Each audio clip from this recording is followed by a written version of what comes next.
दोस्तों, आज तक जितनी भी इजादात या डिस्कवरीज हुई हैं, उनमें से चंद ऐसी हैं जो हादसातन सामने आईं। इसी तरह डॉक्टर्स की एक टीम मरीज का ब्रेन स्कैन कर रही थी तो अचानक उनके सामने एक ऐसी चीज आई जिसने मेडिकल की दुनिया में हंगामा बर्पा कर दिया। डॉक्टर्स की टीम जब एक दिमागी बीमारी में मुब्तला मरीज का मुआयना कर रही थी, जो कि एक मामूल की बात थी, मगर अचानक उस मरीज को हार्ट अटैक आता है और उसकी मौत हो जाती है। दोस्तों, मरीज की मौत के वक्त उसके दिमाग में जो तब्दीलियां रोनमा हुई वो ब्रेन स्कैनिंग टेस्ट में रिकॉर्ड हो गईं। ब्रेन स्कैन के दौरान मरने वाले पेशेंट 87 साल कैनेडियन शहरी थे जिनको एपिलेप्सी नाम की बीमारी थी। इस बीमारी की वजह से उन्हें बैठे बैठे दौरे पड़ने लग जाते थे और इसी वजह से डॉक्टर्स उनकी ब्रेन वेव्स को मॉनिटर करने के लिए ब्रेन स्कैनिंग EEG परफॉर्म कर रहे थे। ये एक ऐसा टेस्ट होता है जिसमें ब्रेन के अंदर चलने वाली इलेक्ट्रिकल एक्टिविटी को मॉनिटर किया जाता है। दोस्तों, इंसान के ब्रेन में 100 अरब से भी ज्यादा न्यूरॉन्स पाए जाते हैं। ये न्यूरॉन्स हमारे नर्वस सिस्टम का अहम तरीन हिस्सा होते हैं, जिनका काम ब्रेन के अंदर ही एक जगह से दूसरी जगह मैसेज पहुंचाना होता है।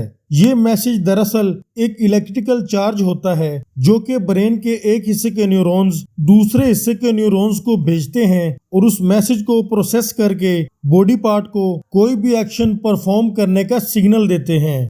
हमारे ब्रेन में हर वक्त इतने ज्यादा प्रोसेस एक साथ हो रहे होते हैं कि उनके नतीजे में बेशुमार इलेक्ट्रिकल चार्जेस एक जगह से दूसरी जगह मूव करते हैं। इन इलेक्ट्रिकल चार्जेस के मूव करने से वेव्स का एक पैटर्न बनता है जिनको मेडिकल साइंस में ब्रेन वेव्स कहा जाता है। ब्रेन वेव्स का ये पैटर्न हर एक काम के लिए अलग अलग होता है, जिनको मेडिकल साइंस में अलग अलग नाम भी दे रखे हैं। अभी तक मेडिकल साइंस 5 किस्म की ब्रेन वेव्स को पहचान सकती है, जिनको अल्फा, बीटा, गामा, थीटा और डेल्टा का नाम दिया गया है। अल्फा ब्रेन वेव्स का पैटर्न कुछ इस तरह से होता है और इसकी फ्रीक्वेंसी 8 से लेकर 12 हर्ट्ज तक होती है, यानी 1 सेकंड में ये वेव 8 से लेकर 12 मरतबा बनती है। हमारा दिमाग अल्फा वेव्स तब प्रोड्यूस करता है जब हमारा दिमाग बिल्कुल रिलैक्स्ड होता है। ठीक उस वक्त जब हम सुबह सुबह नींद से उठते हैं या फिर उस वक्त जब हम बेड पर लेटकर रिलैक्स कर रहे होते हैं।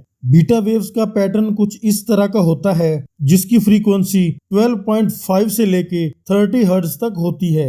ये वेव्स तब प्रोड्यूस होती हैं जब हम अच्छी तरह जाग जाते हैं और अपने रोजमर्रा के काम में मशगूल हो जाते हैं। इसके अलावा ये वेव्स तब भी प्रोड्यूस होती हैं जब हम कुछ सोच रहे होते हैं या फिर किसी चीज पर कंसंट्रेट कर रहे होते हैं। गैमा वेव्स की फ्रीक्वेंसी 25 से लेकर 140 हर्ट्ज तक होती है और ये ब्रेन में सबसे ज्यादा फ्रीक्वेंसी वाली वेव्स होती हैं। हमारा ब्रेन गैमा वेव्स तब प्रोड्यूस करता है जब हम बहुत ज्यादा एक्टिव होते हैं और किसी इंतहाई कॉम्प्लेक्स किस्म के काम को परफॉर्म कर रहे होते हैं। जो लोग बहुत ज्यादा इंटेलिजेंट होते हैं उनके पीछे गैमा वेव्स ही होती हैं। डेल्टा वेव्स की फ्रीक्वेंसी तमाम ब्रेन में सबसे कम होती है। इनकी फ्रीक्वेंसी 0.5 से लेकर 4 हर्ट्ज तक होती है और ये वेव्स तब पैदा होती हैं जब हम सो रहे होते हैं। दोस्तों, अब हम आखिर में बात करते हैं थीटा वेव्स की, जिनकी फ्रीक्वेंसी 4 हर्ट्ज से लेके 7 हर्ट्ज तक होती है। ये वेव्स किसी भी चीज को याद करने, किसी नई चीज को सीखने या फिर डे ड्रीमिंग के दौरान पैदा होती है। दोस्तों, अब जब हम ब्रेन वेव्स की बेसिक्स जान चुके हैं तो अब हमें उस पेशेंट के ब्रेन स्कैन को समझने में आसानी होगी। डॉक्टर्स ने उस कैनेडियन पेशेंट की मौत के वक्त उसके ब्रेन स्कैन में बहुत ज्यादा गैमा वेव्स नोटिस की, जिसका मतलब है कि वो पेशेंट मरते वक्त अपनी लाइफ की मेमोरीज को देख रहा था। डॉक्टर्स और साइंटिस्ट ने इस मरने वाले पेशेंट की गैमा वेव्स को 2016 से 2022 तक यानी 5 सालों तक अच्छी तरह स्टडी किया और फिर ये रिजल्ट निकाला कि मरते वक्त इंसान अपने लाइफ इवेंट्स को याद कर रहा होता है, यानी उसके सामने उसकी पूरी जिंदगी का एक फ्लैशबैक चलता है। जो भी अच्छे बुरे काम किए होंगे वो सब मरने वाले की आंखों के सामने रिपीट होंगे।